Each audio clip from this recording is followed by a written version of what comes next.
Assalamualaikum warahmatullahi wabarakatuh.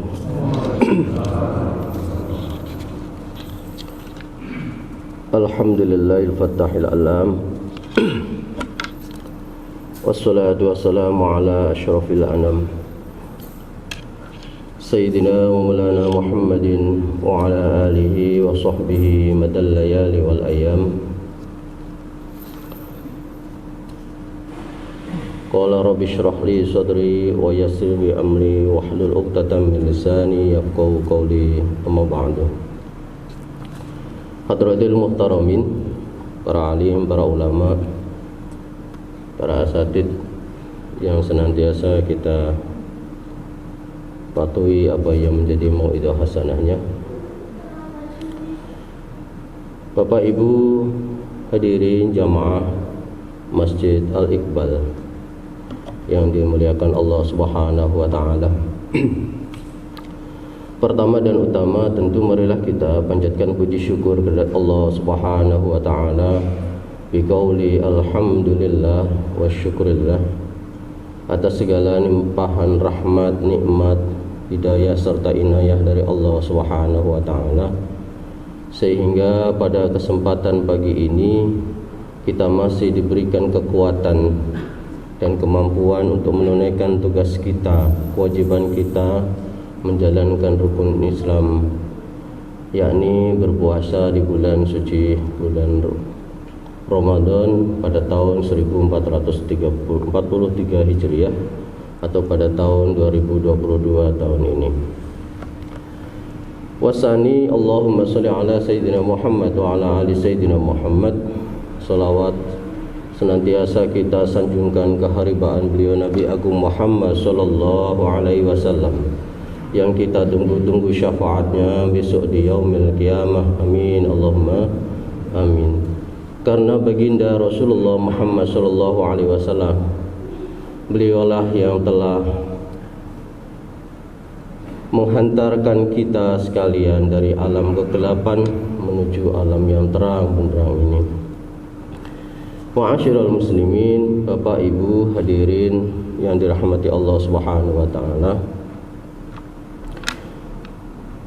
Saya bersyukur alhamdulillah sakit silaturahim pada pagi ini di Masjid Al-Iqbal, Bapak Ibu, karena disambungkan oleh beliau Mas Adam, tapi bukan yang alaihi salam, karena kalau Nabiullah Adam alaihi salam, kalau yang ini Adam beneran, Mas Adam, karena putra saya dulu santri beliau di SDIT.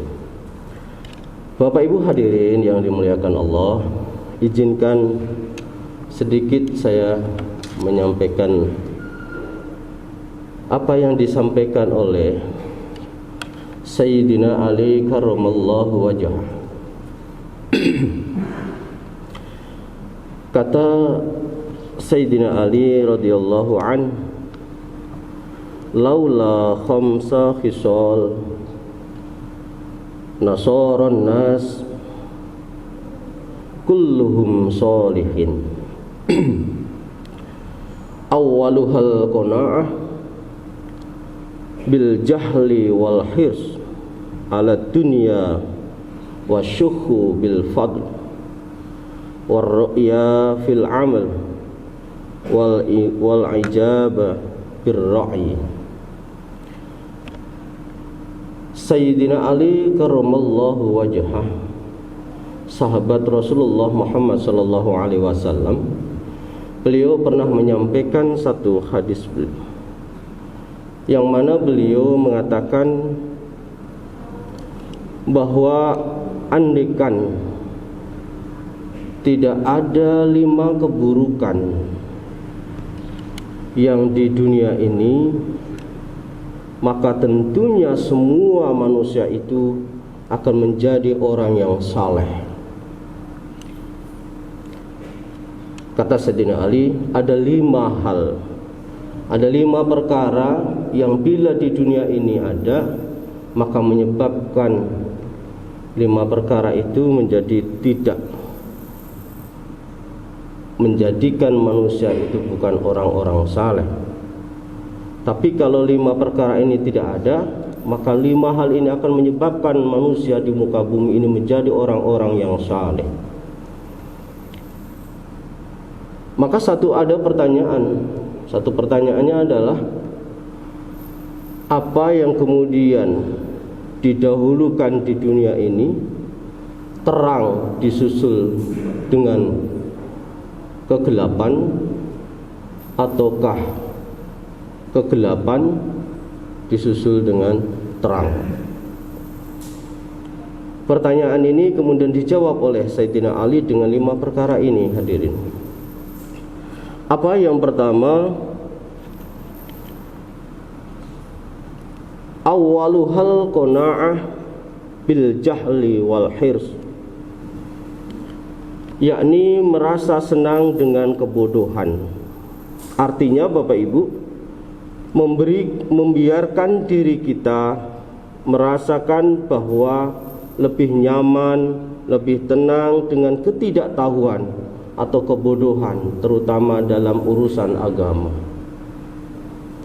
Bapak Ibu hadirin, dalam konteks urusan agama itu seringkali kita pada saat ini terutama begitu mudahnya menyandarkan urusan agama dengan kepentingan-kepentingan yang di luar urusan agama.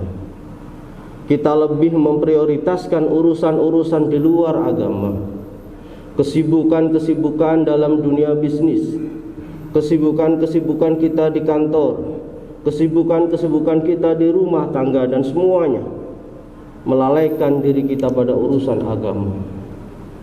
Bahkan untuk urusan satu ini, agama seringkali akhir-akhir ini Bapak Ibu hadirin sekalian, yang kita temukan agama hanya kita dapatkan dari bahkan teknologi yang sekarang ini lebih canggih, yang namanya Mbah Google itu lebih mudah katanya. Kita mau cari apa memang ada di situ Bapak Ibu. Kalau kita mau mencari hukum apa, kita searching di internet, kita dapatkan jawabannya. Kita ingin tahu persoalan apapun ada di dalam internet. Tetapi hadirin, itu bukanlah solusi pertama dan solusi akhir. Karena ilmu agama yang didapatkan dengan tanpa syarat, tanpa sanad yang jelas, justru menjadikan kita kelemahan-kelemahannya. Orang seringkali memudahkan dalam hal agama, akhirnya didapatkan dengan semudahnya itu. Akhirnya apa yang terjadi hadirin? Yang terjadi adalah bagaimana mereka memudahkan agama itu dengan cara yang mudah, akhirnya pun hasilnya tidak sesuai dengan harapan, tidak sesuai dengan syariat yang sesungguhnya.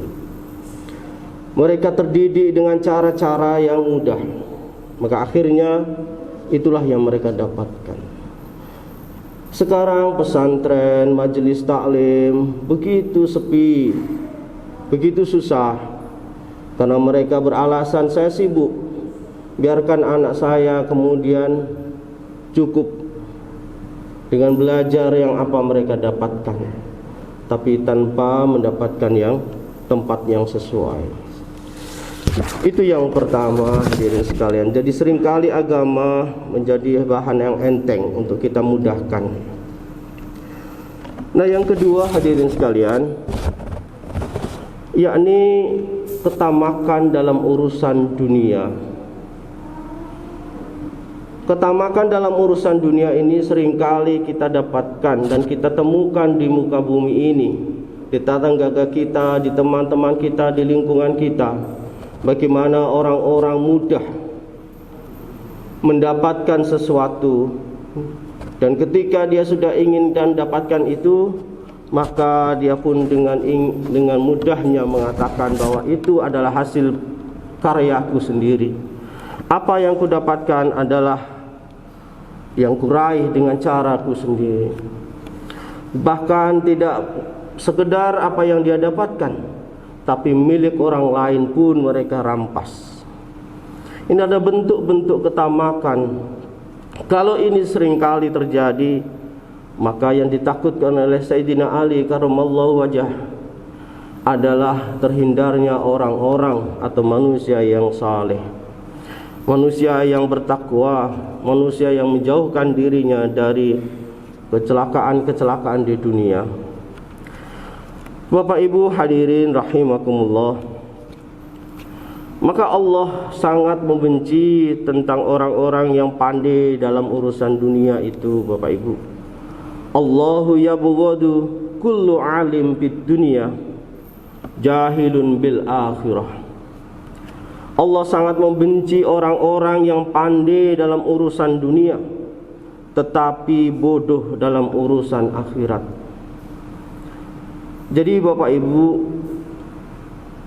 hadis ini sangat jelas bahwa kita harus menghindarkan diri dari kebodohan-kebodohan dalam hal urusan agama, karena itu menjadi prioritas dalam kehidupan kita. Bapak Ibu hadirin sekalian yang dirahmati Allah, pada kesempatan yang lain, yang ketiga, kata Ali karramallahu wajhah adalah sifat riya. Dalam beramal, orang sering memamerkan apa yang ia miliki, apa yang ia lakukan. Meskipun kecil, ia ingin tampakkan bahwa itu adalah pemberian saya, bahwa itu adalah atas berkat saya, dan seterusnya dan seterusnya. Sifat riya ini seringkali menghinggapi dalam diri kita, hadirin sekalian, karena keangkuhan kita merasa yang lebih, merasa yang paling berhak, merasa yang paling memiliki segalanya, sehingga kita melakukan keriakan-keriakan itu. Padahal sifat riya adalah asyirkul as-shaghir, syirik yang kecil.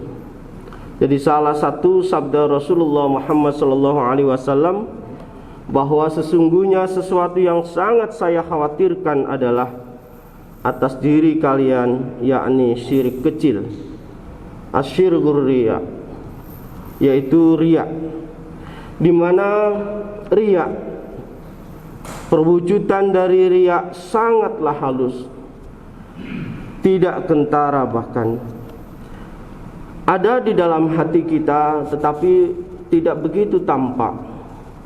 Yang kelihatan betul adalah ketika riya itu dilakukan dalam wujud kehidupan kita sehari-hari. Apa yang kita miliki kemudian kita pamerkan kepada orang lain. Tidak jarang dalam kehidupan kita, dalam diri kita, entah disengaja ataupun tidak, kita menonjolkan apa yang kita miliki. Anak saya sudah lulus dari Mesir, anak saya sekarang menjadi pegawai negeri, anak saya menjadi ini itu, saya punya ini itu, dan seterusnya dan seterusnya. Ini adalah bentuk-bentuk riya yang seringkali menghinggapi diri kita, namun kita seringkali tidak memahami bahwa itu adalah asyirkus shaghir, syirik yang kecil. Namun itu yang sangat dikhawatirkan oleh Rasulullah Muhammad SAW. Hadirin wal hadirat rahimakumullah, yang berikutnya adalah bagaimana sifat bakhil. Bapak Ibu, sifat bakhil termasuk yang merusak kesalehan manusia. Ketika sifat bakhil itu mewujud di dalam diri kita, maka kita akan sulit menjalankan kehidupan kita sehari-hari. Kenapa demikian? Karena bakhil termasuk sifat yang sangat dibenci oleh Allah Subhanahu wa taala.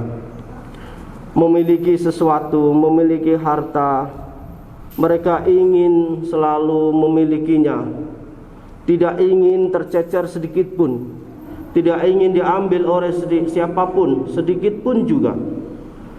Sehingga kalau kita analogikan antara sifat bakhil dengan tamak adalah dua sisi mata uang yang sama. Mereka saling beririsan dan selalu berbarengan. Orang yang tamak selalu ada orang yang bakhil. Sifat tamak selalu muncul sifat bakhil.